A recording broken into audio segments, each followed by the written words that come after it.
नमस्कार, मैं खिरनेश कुमार। 18वीं लोकसभा चुनाव में 400 से ज्यादा सीटें जीतने का दावा करने वाली भारतीय जनता पार्टी के उम्मीदवार हार के डर से मैदान छोड़ने लगा। भारतीय जनता पार्टी ने काफी मंथन के बाद 2 मार्च को अपने 195 उम्मीदवारों की सूची जारी की थी। इस सूची में से 2 उम्मीदवार चुनाव लड़ने से ही इनकार कर दिया है। एक है पवन सिंह, भोजपुरी के कलाकार है, फिल्म में काम करते हैं, गीत भी गाते हैं और हीरो का काम भी करते हैं। इसको भारतीय जनता पार्टी ने पश्चिम बंगाल की आसनसोल लोकसभा सीट से चुनावी दंगल में उतारा था। यहाँ से तृणमूल कांग्रेस के सांसद हैं बिहारी बाबू शत्रुघ्न सिन्हा। शत्रुघ्न सिन्हा कभी भारतीय जनता पार्टी में ही हुआ करते थे, पटना साहिब से लोकसभा के सांसद होते थे, लेकिन 2019 के लोकसभा चुनाव में भारतीय जनता पार्टी ने शत्रुघ्न सिन्हा का टिकट काटकर रविशंकर प्रसाद को दे दिया था और रविशंकर प्रसाद चुनाव भी जीते थे। उसके बाद टीएमसी ने उपचुनाव में पश्चिम बंगाल की आसनसोल लोकसभा सीट से बिहारी बाबू को चुनाव में उतारा था और बिहारी बाबू आसानी से इस चुनाव भी जीत गए थे। कहा जाता है वह आसनसोल लोकसभा सीट बिहार के भोजपुर के इलाकों के लोग ज्यादा वहां रहते हैं और इसकी पकड़ है, इसीलिए सब पार्टियां वहां से बिहार के लोगों को ही चुनाव मैदान में उतारती रही। हालांकि चर्चा यह भी है कि जब पवन सिंह ने चुनाव लड़ने से इनकार कर दिया है तो भोजपुरी सिनेमा के ही कलाकार है, अक्षरा सिंह नाम है, वह शायद लड़ने के लिए तैयार हो गई है। यह तो अब अगली सूची से ही बातें सामने आएगी, लेकिन पवन सिंह ने लड़ने से साफ इनकार कर दिया। इसी तरह जिस पूरे देश में गुजरात मॉडल की चर्चा होती है, उसी गुजरात से भारतीय जनता पार्टी के एक और उम्मीदवार ने चुनाव लड़ने से इनकार कर दिया है। वह है नितिन पटेल। गुजरात सरकार में मुख्यमंत्री भी रहे हैं और मेहसाना लोकसभा सीट से उसको कैंडिडेट बनाया गया था, लेकिन अब वो अभी ट्वीट करके कह दिया है कि मैं चुनाव नहीं लड़ूंगा। तो आप अंदाज लगा सकते हैं कि भारतीय जनता पार्टी में चुनाव कार्यक्रम घोषित होने से पहले और यूं कहिए कि पहले ही लिस्ट से जब जारी कर दी गई है तो उम्मीदवार चुनाव लड़ने से इनकार करने लगे हैं। जो भारतीय जनता पार्टी 400 प्लस की बात करती है, उसके उम्मीदवार ही जब मैदान छोड़ के भाग जाए तो अंदाज लगा सकते हैं बीच चुनाव में क्या स्थिति होगी और चुनाव परिणाम आने वाले क्या होगा।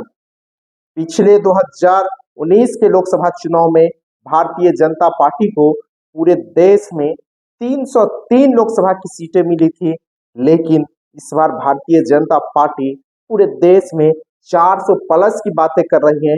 लेकिन लगातार बिहार ही देखिए, बिहार में पिछले लोकसभा चुनाव में भारतीय जनता पार्टी को 17 सीटों पर जीत मिली थी, तो इसके एनडीए अलायंस को 39 सीटों पर जीत मिली थी। लेकिन इस बार यह स्थिति दिख नहीं रही है।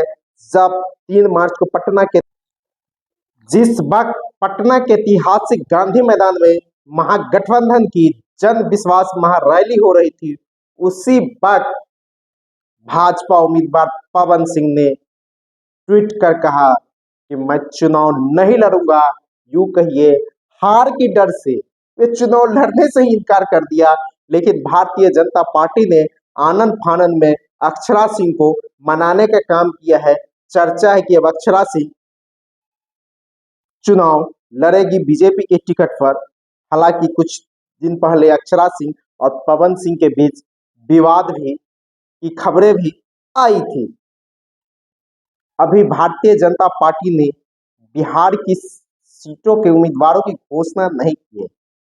चर्चा है कि भारतीय जनता पार्टी बिहार की अपने 17 में से 10 सांसदों का टिकट काट सकती है और वह बड़े नाम है। हार के डर से इन लोगों का टिकट काटा जा रहा है। तो आप कह सकते हैं एक तरफ भारतीय जनता पार्टी जहां 400 सीट जीतने का दावा करती है, तो हारने के डर से अपने मौजूदा सांसदों का टिकट काट रही है। दिल्ली में कई सांसदों का टिकट कट गया, महाराष्ट्र में कटा है, उसके बाद राजस्थान में कटा है, उत्तर प्रदेश में कटा है, झारखंड में कटा है, अब बिहार में भी कटने की चर्चा है। क्रिकेट खिलाड़ी गौतम गंभीर का टिकट काटा गया।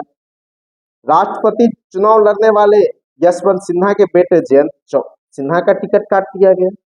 इसी तरह बिहार में जो जिनके कटने की चर्चा है उसमें है पूर्व केंद्रीय मंत्री रविशंकर प्रसाद। आप जानते ही होइएगा कि बीच दौर में इनसे मंत्री पद से इस्तीफा ले लिया था। इसी तरह अब रविशंकर प्रसाद का टिकट काट कर ऋतुराज सिन्हा को देने की तैयारी है। तो भाजपा के फायर ब्रांड नेता वो केंद्रीय ग्रामीण विकास मंत्री गिरिराज सिंह का टिकट कटने की चर्चा है। गिरिराज सिंह बेगूसराय से सांसद है। वहीं सासाराम के सांसद छेदी पासवान का टिकट कटने की चर्चा है। पाटलिपुत्र लोकसभा सीट से रामकृपाल यादव का टिकट कटने की चर्चा है। सारण लोकसभा सीट से राजीव प्रताप रूडी का टिकट कटने की चर्चा है। सारण के बगल में महाराजगंज है जहां से जनार्दन सिग्रीवाल है, उसका टिकट कटने की चर्चा है। पूर्व केंद्रीय कृषि मंत्री राधा मोहन सिंह पूर्वी चंपारण से सांसद है, उसका टिकट कट सकता है। शिवहर से रामा देवी सांसद है, उसका टिकट कटने की चर्चा है। इस तरह भारतीय जनता पार्टी के करीब 10 ऐसे सांसद हैं बिहार के जिनके टिकट कटने की चर्चा चल रही है। तो आप कह सकते हैं कि एक तरफ भारतीय जनता पार्टी 400 जीतने का दावा कर रही है, तो दूसरी तरफ अपने मौजूदा सांसदों का टिकट काट रही है, उसको हार का डर है। इसी से भयभीत है भारतीय जनता पार्टी।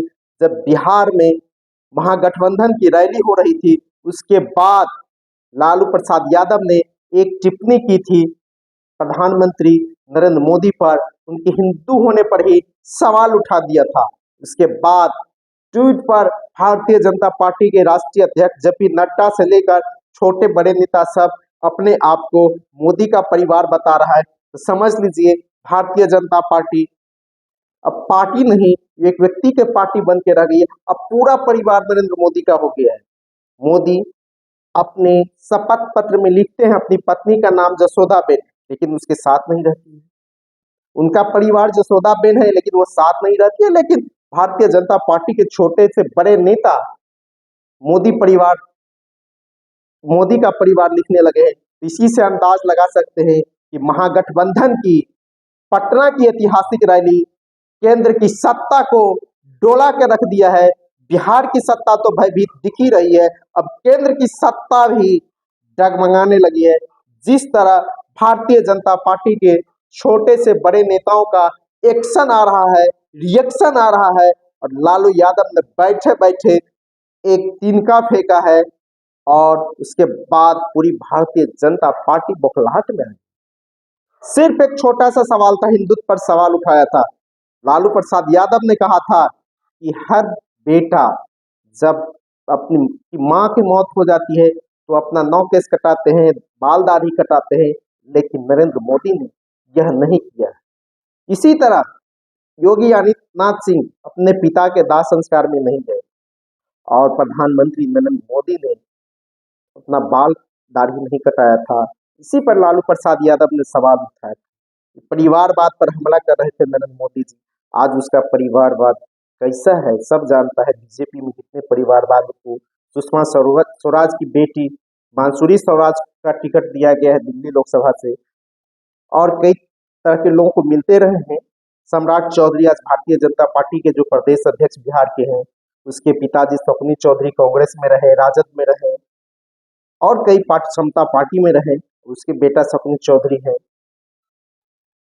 इस तरह बीजेपी में भी कई बड़े नाम हैं और नीतीश कुमार के मंत्रिमंडल में विजय कुमार सिंह चौधरी हैं, वे भी किसी के विधायक या परिवार में मंत्री विधायक है। तो परिवारवाद तो बीजेपी में है, हर जगह आरोप लगाते। इसी परिवारवाद का जवाब लालू प्रसाद यादव ने पटना की रैली से दिया था। उसके बाद केंद्र की सत्ता की तिलमिलाहट काफी बढ़ गई है और एक्स पर सभी लिख रहा है मोदी मेरा परिवार। इस तरह आप कह सकते हैं कि महागठबंधन की 3 मार्च की पटना रैली ऐतिहासिक साबित हुई है और सीपीएम के राष्ट्रीय महासचिव कॉमरेड सीताराम येचुरी ने कहा था, जब पटना करवट लेती है, बिहार करवट लेता है, तो दिल्ली इंद्रप्रस्थ की सत्ता बदल जाती है। उन्होंने अमृत काल को लेकर सवाल उठाया था। उन्होंने कहा था कि आज अमृत काल मनाया जाए, लेकिन अमृत गलत लोगों के हाथ में। उन्होंने अमृत मंथन पर भी बोले थे। उन्होंने इशारे इशारे में कह दिया था कि अच्छे लोगों के अमृत नहीं मिला था, बुरे लोग लेके भाग गए थे। तो आप समझ सकते हैं कि पटना रैली कितना सफल हुई है। इस रैली में 5 लाख से अधिक लोगों को जुटना कहा जा रहा है, जुटे थे। और इस रैली के बाद केंद्र की सत्ता भी बौखलाहट में आ गई है। बिहार की सत्ता भी चुप है। आज बिहार के मुख्यमंत्री नीतीश कुमार जलवायु परिवर्तन पर एक कार्यशाला में गए थे, लेकिन बाहर मीडिया के लोगों से बातचीत नहीं की, जबकि कल 3 मार्च की रैली में नीतीश कुमार पर प्रहार हुआ। भारतीय जनता पार्टी पर और नीतीश कुमार पर महागठबंधन के नेताओं ने जमकर प्रहार किया, लेकिन नीतीश कुमार आज कुछ जवाब नहीं दे पाए। मीडिया से बात करने से कतराते हुए नजर आ रहे हैं। और भारतीय जनता पार्टी के नेता का एक्शन और रिएक्शन तो आप देख ही रहे हैं। तो कहा जा सकता है बिहार की महागठबंधन की रैली ने केंद्र की सत्ता को बेचैन करके रख दिया है। और लालू प्रसाद यादव की एक टिप्पणी ने नरेंद्र मोदी को बैकफुट पर लाके रख दिया है। धन्यवाद। मैं किरणेश।